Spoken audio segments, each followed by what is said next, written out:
In Las Vegas, an ex-convict is back to his old ways. Big money cons, low-level burglary, and violent assaults. Local police track him, but he's gone. The FBI joins the case, and the violence escalates. To capture the desperate fugitive, authorities need to anticipate his next move.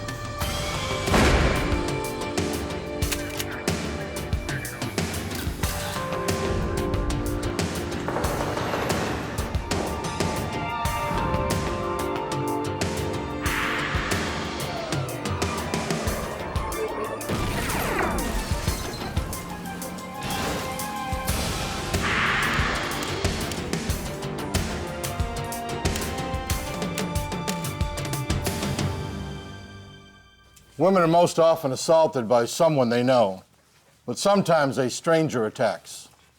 Near Las Vegas in December of 2000, a young woman became the latest victim of a violent sex offender. Before authorities could locate him, he would add murder to his list of crimes. I'm Jim Kallstrom, former head of the FBI's New York office. FBI agents tracked the armed fugitive across the country, and as they closed in, the gunman was determined to avoid capture at any cost.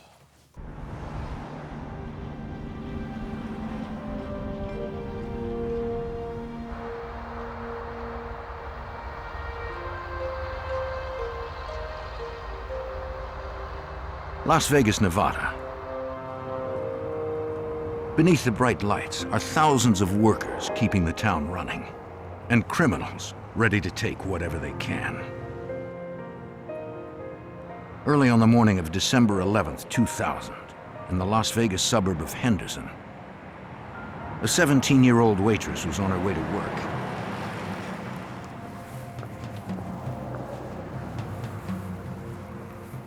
In a parking lot, a man offered her a ride to work. I'm just going to work. She declined.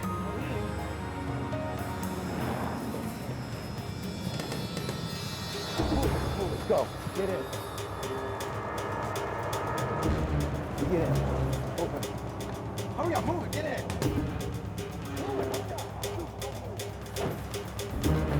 His gun stopped her from crying out.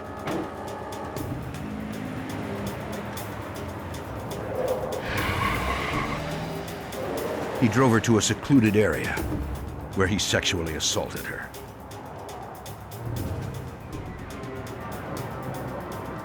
As soon as she could, she took her only chance and fled, running to a nearby restaurant to call 911.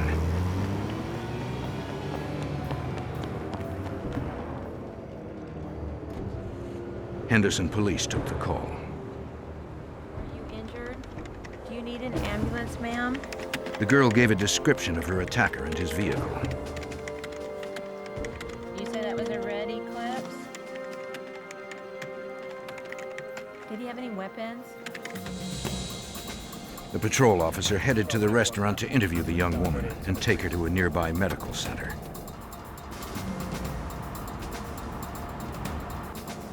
En route, he spotted a red sports car that matched the description given by the victim.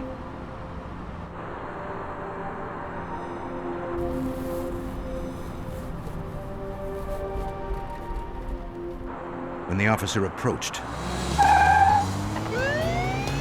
the driver sped away. Suspect vehicle description. It's a red Mitsubishi Eclipse, number 1 travel lane of westbound Warm Springs at Valley. As they neared the city and busier streets, the suspect's driving became more erratic. The officer decided the risk to civilians was too great and pulled back. But police now had the vehicle's license plate number. Vehicle matching that suspect vehicle description. Henderson PD ran the tags and traced the vehicle to a Las Vegas address.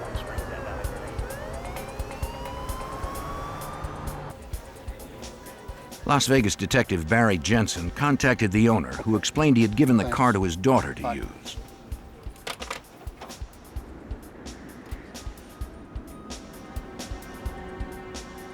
The The owner said he and his daughter, Rachel Mills, would meet Detective Jensen at her apartment. She had just gotten off work from a local casino.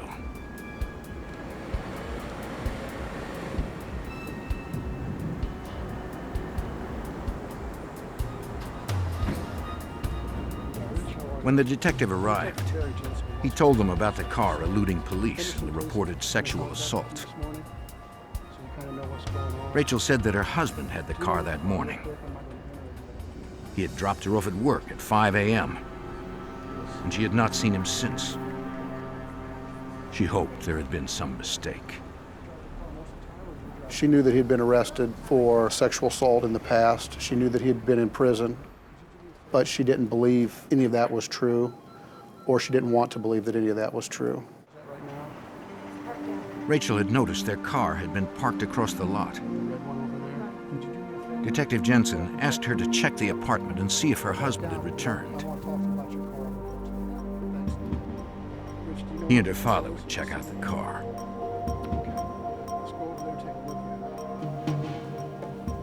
Looking around the apartment, she realized that her husband had taken most of his belongings.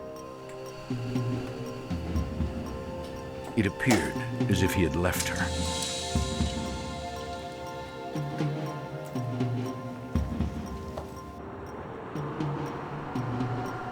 The father owned the car, but since Rachel and her husband were the regular drivers, only they could consent to a search.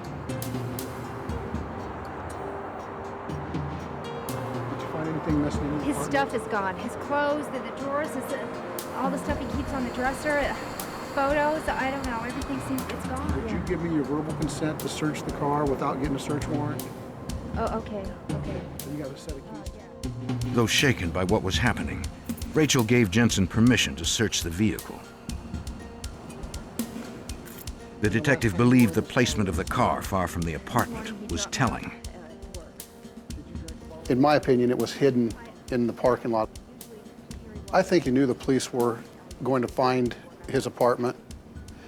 If his car wasn't parked right out front, I think he felt that he had more time. He was creating more distance between law enforcement and himself.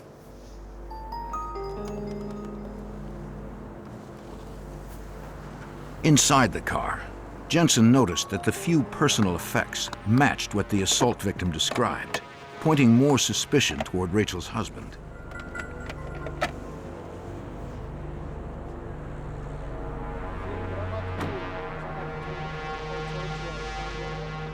She said he didn't have a regular job, but beyond that, Rachel and her father were unable to give the detective much more information. All they were able to tell us was that he loved to play blackjack and craps.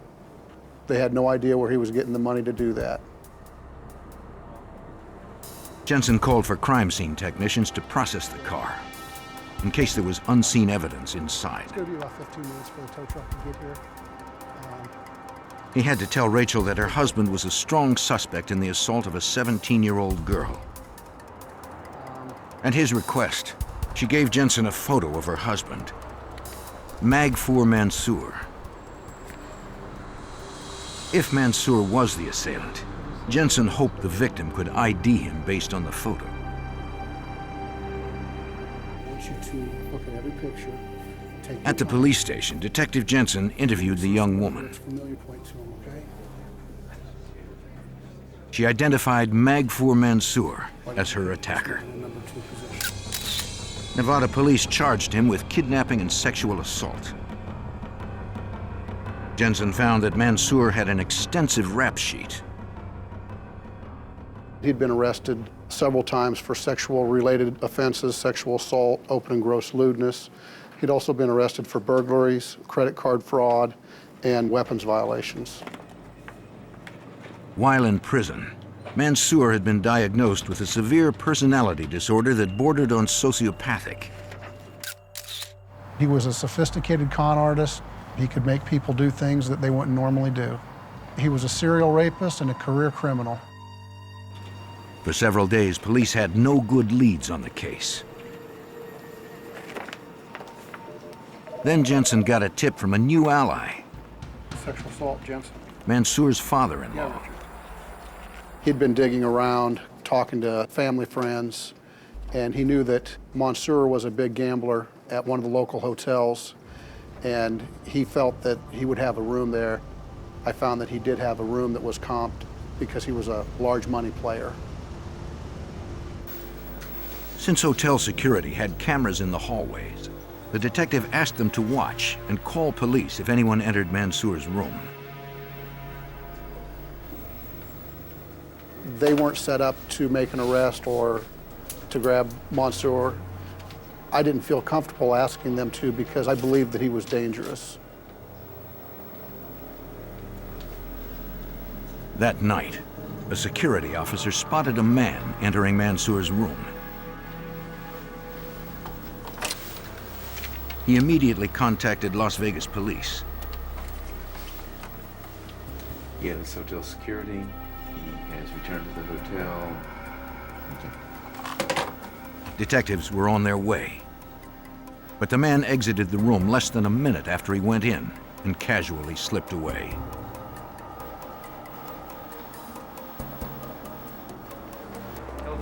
When the Vice Squad detectives arrived, they checked his room. We found a suitcase and some family pictures, nothing else that would help or further our investigation. They searched the entire hotel casino, but there was no sign of Mansour. They realized in order to find him, they needed more resources, and turned the case over to Special Agent Scott Backen and Detective Brian Dunaway of the Las Vegas FBI's Criminal Apprehension Team, a multi-agency squad responsible for tracking down fugitives in the Las Vegas area. The squad's first step was to distribute informational sheets about Mansour to area hotels. When we have someone that we're looking for and we believe that he's gone to a hotel or something, we have a system called TRAX, T-R-A-X, which is it's a fancy fax machine. It allows us to send color digital photos to large groups of people simultaneously to alert them. Those people that don't have TRAX alerts, we went to old-fashioned police work. We were knocking on doors and delivering these things and conducting interviews and making sure that everyone knew about him. We're looking for this guy right here. He comes under a few different aliases. Investigators checked registers for known aliases of Mansour. They found nothing. These two gentlemen are from the FBI. But some security personnel recognized Mansour as a suspect in a string of room burglaries plaguing the Vegas Strip. They described his frequent cons. They said Mansour preyed on tourists, mostly those of Middle Eastern or Asian origin. Okay, thank you. He would often pose as a translator or as a tour guide, and he would do this in order to gain the confidence of people that were in town who had money. After gaining their confidence, he would use this information to usually enter their rooms because he was able to contact the hotel staff and pose as these people. When the tourists returned to their rooms, they found them ransacked. Right away. Over several days, Mansour had stolen more than $250,000 in cash and jewelry. We have been completely robbed. We have been robbed. Everything is horrible. Agent Backen believed the suspect would use the money to flee Nevada. We obtained an unlawful flight to avoid prosecution warrant, which is a federal warrant, charging him with fleeing one state, going to another to avoid prosecution for the underlying charge, which was sexual assault. With the federal warrant, it allowed us to engage other FBI offices around the country in searching for Mansour. They tried to narrow the scope of the nationwide search by reviewing any piece of information they could find regarding the suspect. We were able to gather INS records, immigration records, that type of stuff, and we found that he had been in their custody for a great deal of time, and he was here citing some sort of religious persecution. And then when we were able to pull in the records from New Jersey and the other places that he had been at, we found that he had been involved in gambling, fraud, generally property crimes types of things. Mansour's wife gave them long-distance phone records which showed many calls to casinos around the country. We began developing a profile of him as a gambler, and once we did that, we focused our investigation on the gambling establishments. One of the gambling communities they notified was New Orleans. Casinos there should look out for it. On the morning of January 9th, 2001, 29 days after the Las Vegas sexual assault and kidnapping, a man in an obvious wig appeared at the New Orleans airport. Paying cash, he booked a flight to Las Vegas under the name Francis Gabriel. In the middle of the transaction, he changed his destination to Los Angeles. There you go. Thank you. Ticket agents are trained to spot suspicious activity. Security, please. Yes. She notified airport police.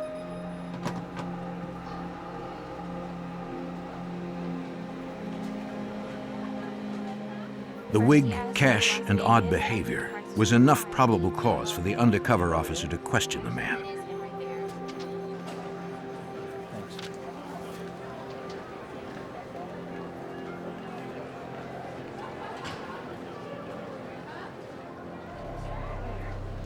He followed him outside, then asked to see his identification and ticket. I'm asking you, you got your ticket?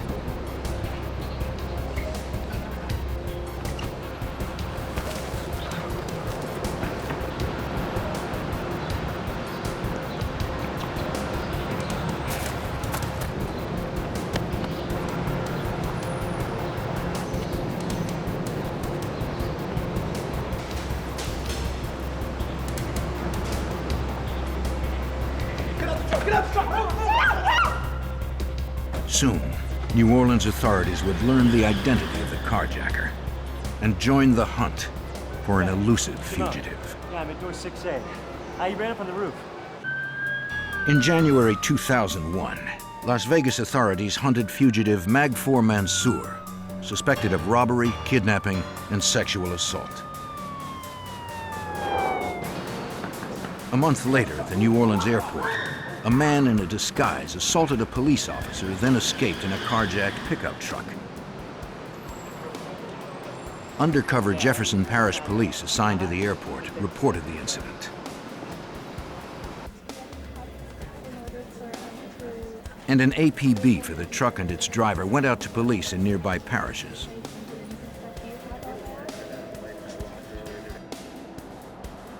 "30 minutes later, a St. Charles Parish deputy spotted the pickup truck 10 miles from the airport.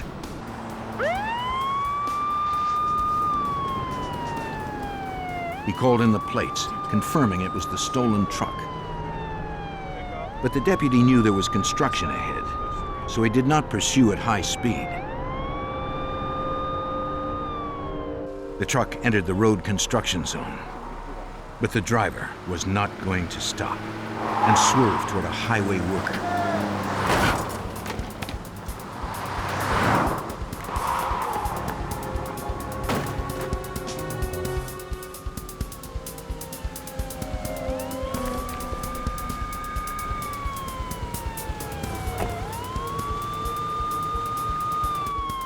The St. Charles Parish deputy arrived seconds later.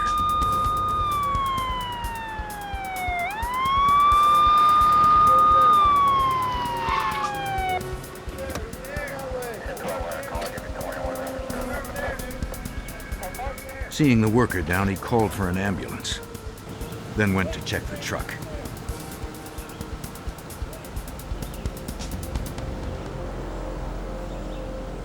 The carjacker was gone.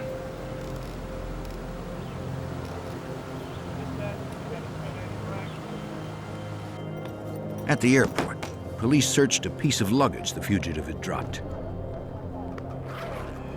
Since it was left unattended on airport property, Lieutenant Glenn Toka did not need a warrant. We found some identification with a photograph of the suspect, an Italian passport. When we checked that, it was found to have been a stolen passport, which the suspect had obviously placed his photograph on. Police also found a list of stolen credit card numbers, players' cards from casinos throughout the United States, and multiple Social Security numbers. Because of possible interstate fraud, Jefferson Parish Police called the New Orleans FBI. They forwarded the photo and name used on the stolen passport to Special Agent Sandra Zulli. We immediately started running that name through our system to try to identify photographs of anyone that used that name. The photo of fugitive Magfour Mansour, wanted out of Las Vegas, matched the one on the passport. Calling Vegas to learn more details, Zulli confirmed it was him. Despite the best efforts of the emergency personnel, the highway worker died of his injuries.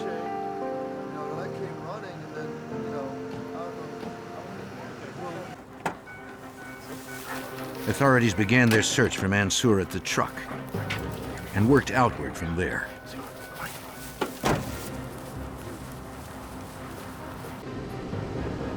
Lieutenant Toka joined the search near the Mississippi River. We did about a mile radius search, plus the state police helped us on the perimeters that were doing the search. We had a helicopter up, plus we had tracking dogs in the location. The area's landscape made it difficult. There are buildings, tugboats, wharves. It's a working area, and there's a lot of abandoned warehouses there, derelict barges up on the ground and everything. They searched for more than 24 hours, checking every conceivable hiding place. We theorized that he had either gone into the river and drowned, or that he had made his way out of the security envelope. Still, authorities had to assume that Mansour was alive.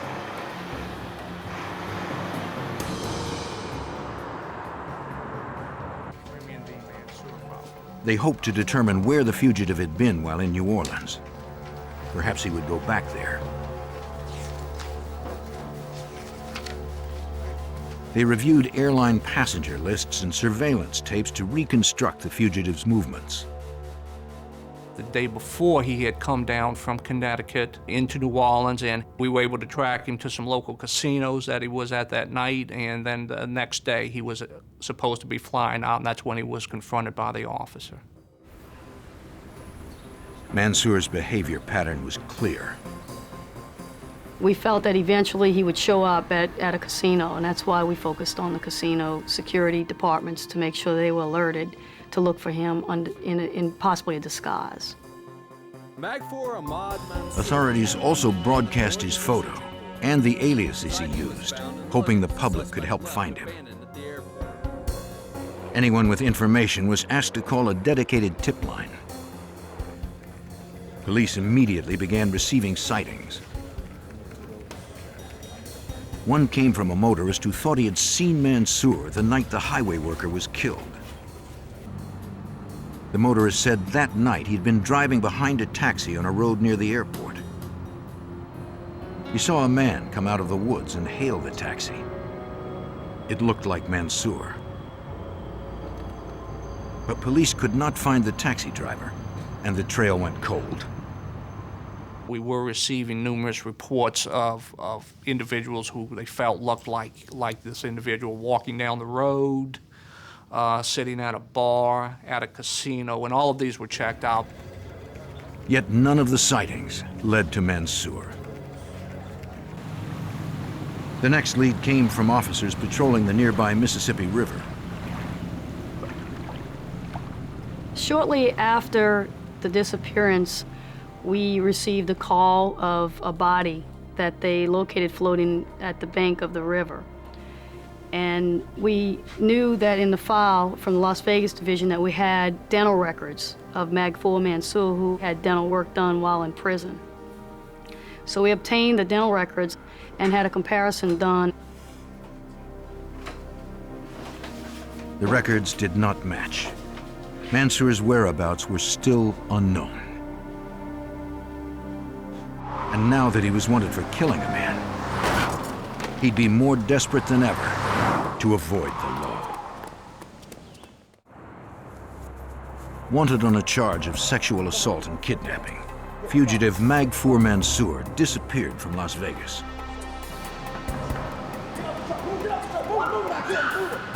Weeks later, he resurfaced in New Orleans, where he carjacked a truck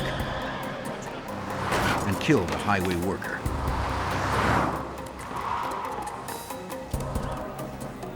Not only was he moving quickly across jurisdictions, he was also using multiple identities, according to FBI Special Agent Sandra Zulli.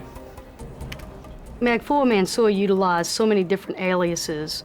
We determined that he was stealing identification cards on a regular basis while he was staying in the casino area.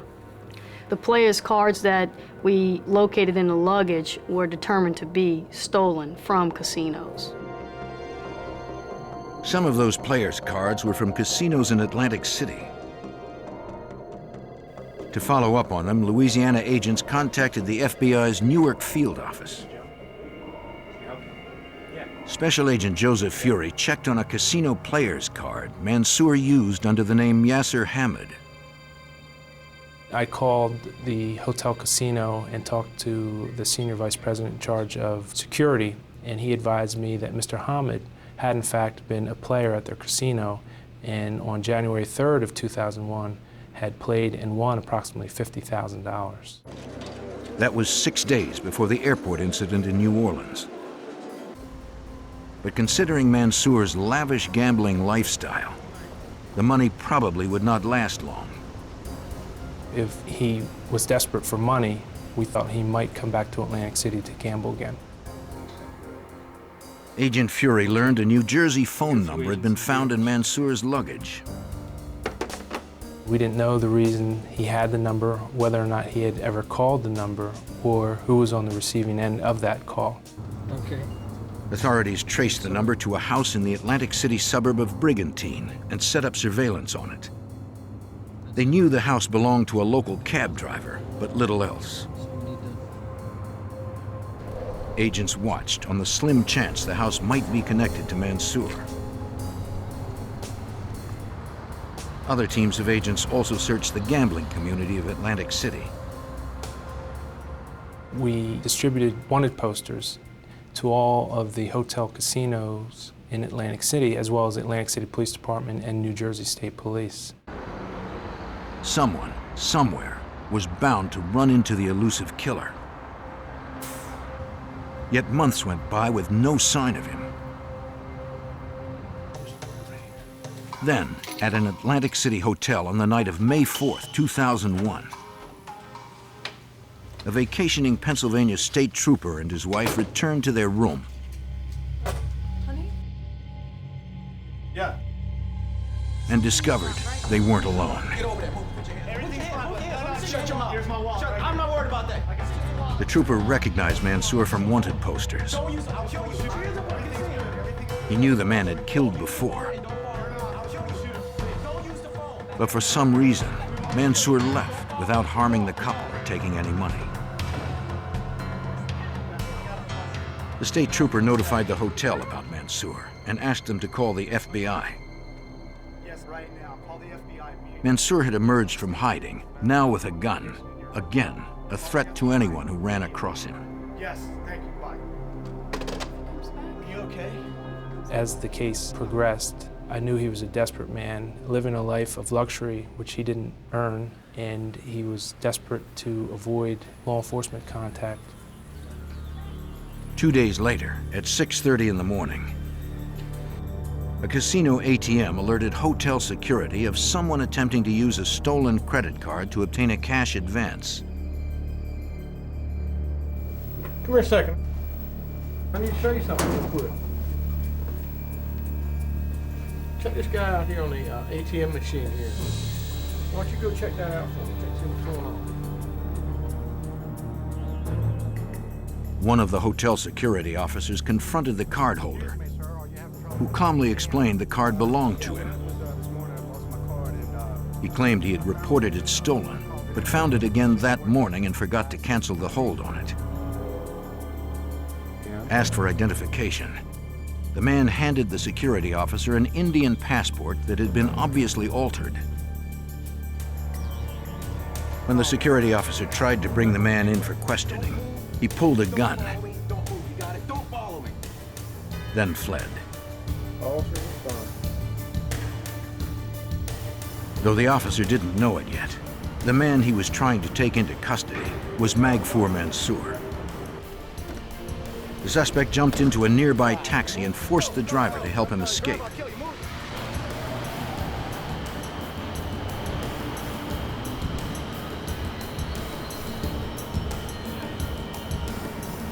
Hotel security called the incident in to Atlantic City Police.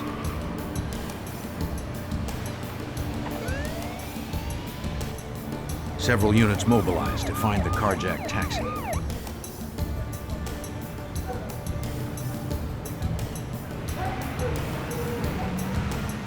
But once again, Mansour was one step ahead.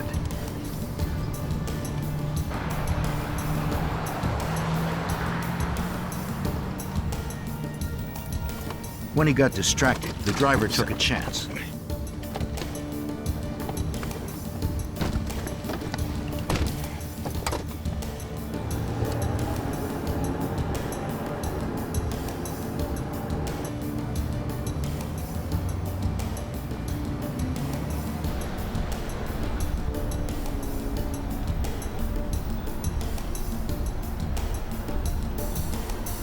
Minutes later, witnesses outside the Taj Mahal casino saw a well-dressed man leave a taxi idling at the curb and disappear inside. Fielding the calls about the incidents, Atlantic City Police believed Mansour must be involved. Authorities immediately responded to the Taj Mahal. Witnesses' descriptions matched the fugitive. And detectives found an altered Indian passport, the one from the ATM incident. The photo was of Magfour Mansour. The cab driver stated that Mansour told him he would shoot and kill him, as well as any police officer who stopped him, and he would not go back to jail. At that point, we kind of stepped up the investigation, knowing that it wasn't a one-time incident. It was an individual who was on a crime spree and seemed to be on a downward spiral. Magfour Mansour had eluded authorities for months. Now, as agents surrounded the massive Taj Mahal casino, they hoped they finally had him cornered. The FBI sought Magfour Mansour for kidnapping, sexual assault, carjacking, and second-degree murder. He had eluded them in Las Vegas and New Orleans. In May of 2001, he surfaced in Atlantic City. Hoping finally to stop him, FBI Special Agent Joseph Fury organized a search of the hotel casino Mansour was seen entering. We established a command post at the Taj Mahal with the Atlantic City Police Department, the New Jersey State Police, as well as security personnel from the Taj Mahal in an effort to locate Mansour, thinking that he may be in the hotel somewhere. But Mansour wouldn't be easy to find. The 1,200-room hotel boasts a 135,000 square foot casino and is often filled with thousands of guests. And in service areas, there are dozens of hallways with plenty of offices and storage rooms to hide in. Investigators had to clear each one. Clear, coming out. Authorities feared Mansour had escaped again.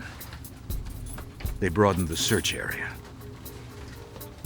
New Jersey State Police and Atlantic City Police canvassed the entire hotel casino, as well as every hotel casino in Atlantic City. They found nothing. Somehow, Mansour had slipped away.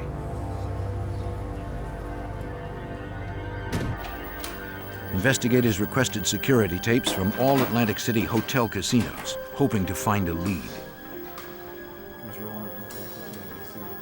After reviewing hundreds of hours of tapes, they finally spotted Mansour. He was getting out of a cab, checking the taxi's identification number. State police learned it was owned by an independent operator living outside of Atlantic City, in Brigantine. I asked what the cab driver's name was and the location where they were going, and they told me a name which came back to the individual who I had been surveilling in anticipation of Mansour returning to the Atlantic City area. Authorities returned to the Brigantine house with a search warrant and a SWAT team.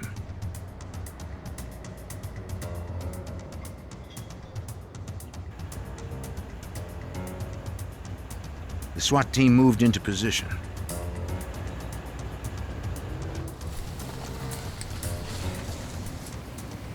To get the cab driver out of the house, an agent called inside, posing as a dispatcher. He told the driver that one of his regular fares needed a ride. We felt that if Mansour was inside, it might be a hostage-type situation. Put your hands on top of your head. Put your hands on top of your head. But the driver emerged alone, and they pulled him away so they could talk to him safely.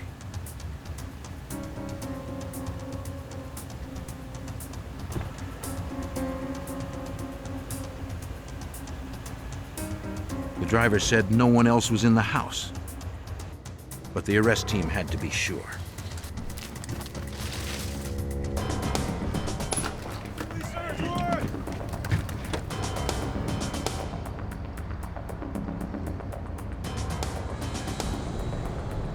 All clear. It was another disappointment. Okay.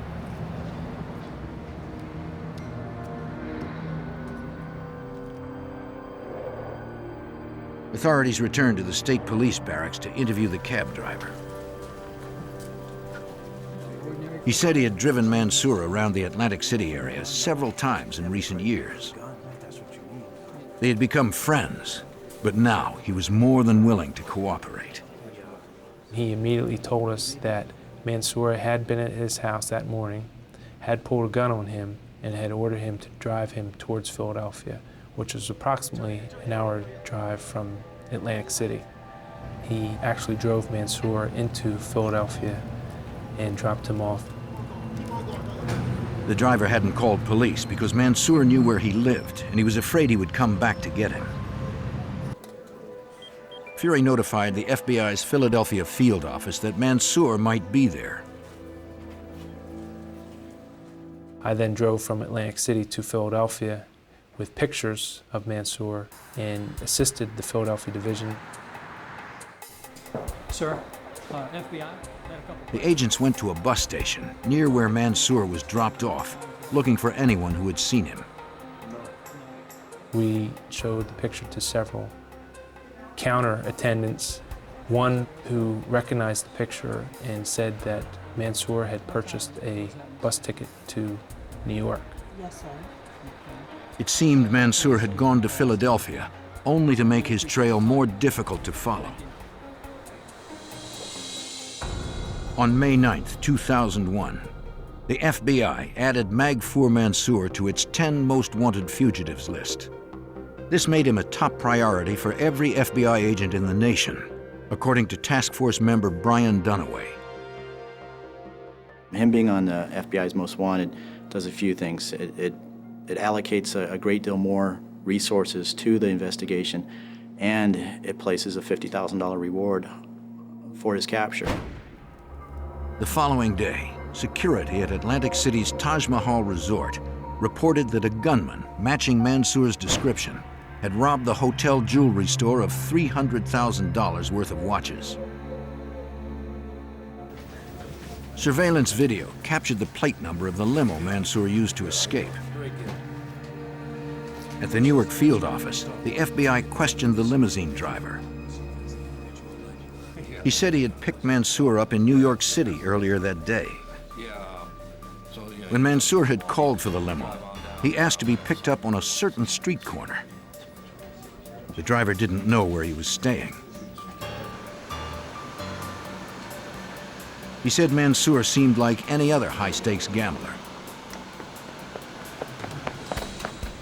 But around 8 o'clock, he heard security alarms. Then Mansour jumped in and ordered him to speed away.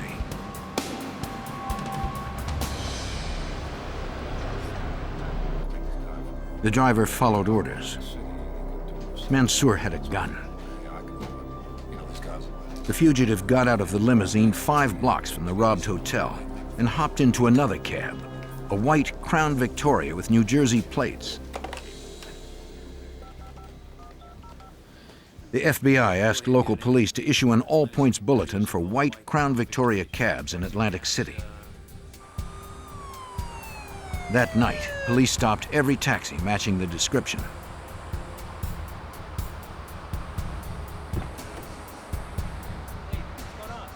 Eventually, they found the driver who had picked up Mansour. He reported that he had taken the man to Philadelphia and dropped him off at the airport.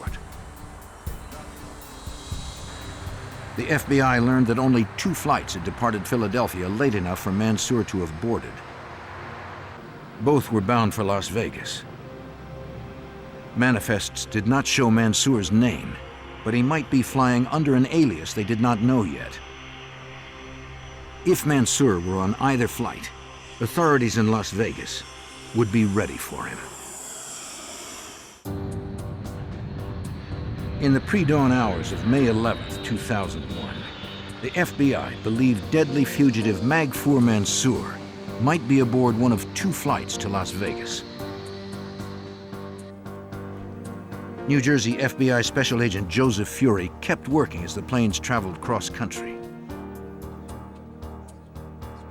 I contacted the Las Vegas division to advise them that Mansour had committed the armed robbery in Atlantic City, and he may in fact be en route back to Las Vegas.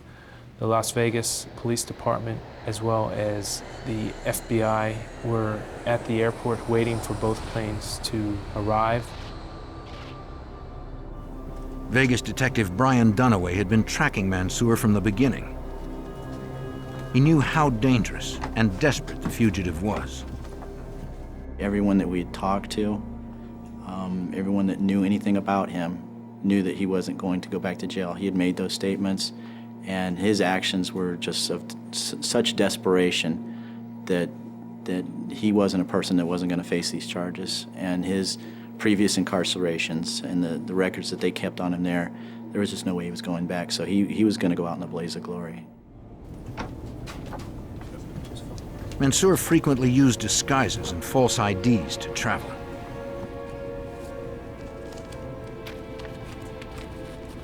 But he wasn't on the first flight.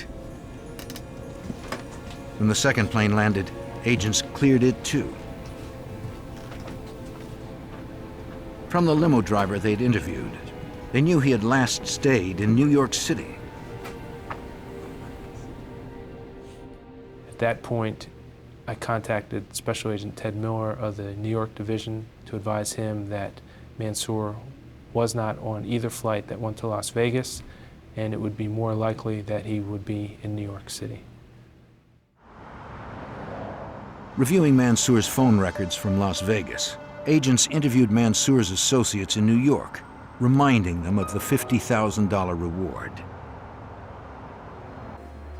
Eventually, they tracked down Mansour's regular limo driver in the city.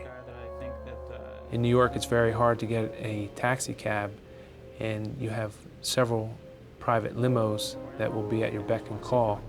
And this limo driver was willing to drive Mansour because he seemed to have quite a bit of money. He said he hadn't seen Mansour recently. But on previous trips, he always picked Mansour up from the same Midtown hotel.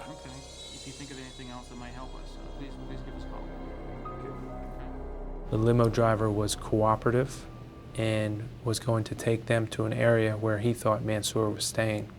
It was Approximately 6 in the morning when Agent Miller advised me they had located the hotel.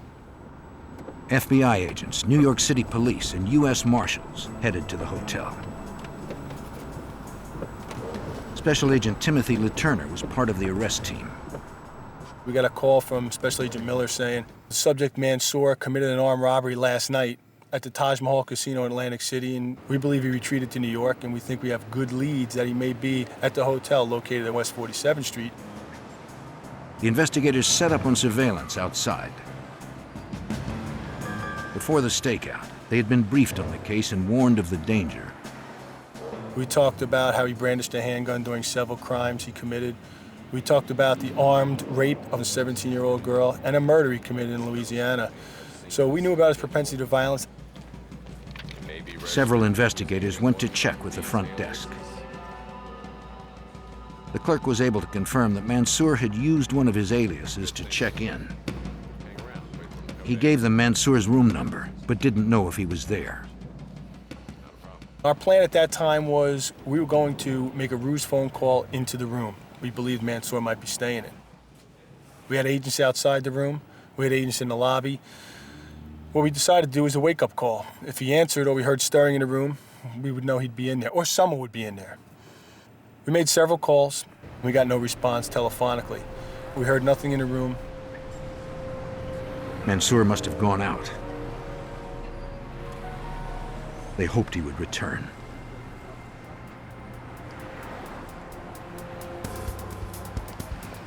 Hours later, they spotted him.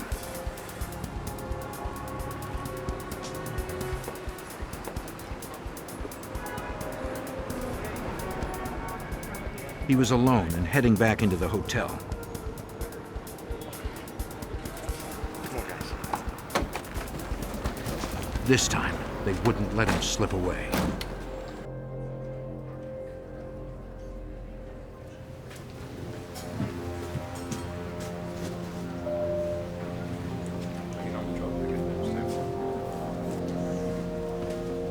Mansour had long vowed not to be taken alive. He went for a gun and aimed at a detective. From the time I saw the gun to the time my weapon was fired, you're talking about 2 or 3 seconds. So not a whole lot of time to think about it. You have innocent civilians in the lobby. Missing isn't an option. Even with 3 9mm rounds in him, Mansour continued to struggle as they took him into custody. Because of their training, the arrest team was unharmed. Things had to be instinctive. Things had to be committed to muscle memory. And those reactions that occurred that morning were reactions based on excellent training. They were the byproduct of great training. So my recommendation to other agents would be receive as much training as you can. Try and get it to the point where it's instinctive. The pursuit of Mansour had lasted 5 months, involving more than a dozen law enforcement agencies. New York City emergency personnel tried to stabilize Mansour, but he died en route to the hospital. His rampage was finally over. Not any one law enforcement agency can handle an investigation of this magnitude by themselves, and without the cooperation and efforts of all of the law enforcement agencies, I don't think Mansour would have been caught without causing harm to someone else.